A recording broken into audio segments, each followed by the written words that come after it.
Hello there, welcome back to a new video. So my boy Mr. Talented Reid, and today's video just want to show you how to locate your fuel pump without remove the tank on your 2005 Nissan Xterra. So right behind the driver seat, as you can see, so this is a left-hand drive vehicle, and right behind the driver seat on the flooring next to the wheel arch, as you can see right there, fuel pump is right here. So this is where the seat lock at. So there's the inches at the seat, so you're gonna come forward, no, backward to the back of the seat, and you will see a little panel you can cut. So I use this angle grinder to cut in this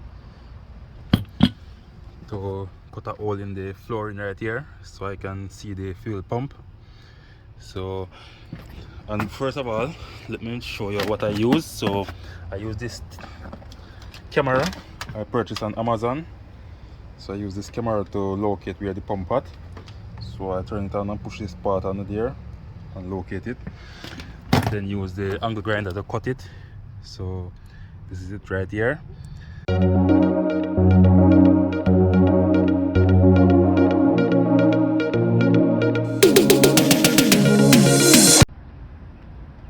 Alright guys, welcome back. So on this same 2005 Nissan Xterra, this is a fuel pump. So this is what it looks like. So when I remove it and pour out the gas out of it, it's super black. The filter dirty and claggy. So I'm going to replace the fuel pump with a brand new one. As you can see in there, it's super black and dirty in that little hole right there.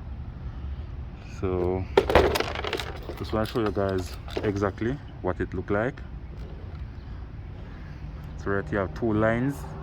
This is where that feed the injectors from the fuel pump, and this is the vacuum. So this is what it breathe from. It breathe a line on the fuel pump, and this is the base of it where the gauge at. So this is what show the amount of fuel you have in the tank. This piece right here,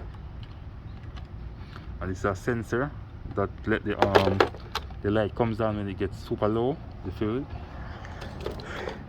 Right here is the filter, it's really dirty, and the shine part right here is the pump. So as you can see, the tip of it, super dirty, mucky. And this is the motor right here. It's a 4.0 V6. So I've been misfire, multiple cylinder misfiring.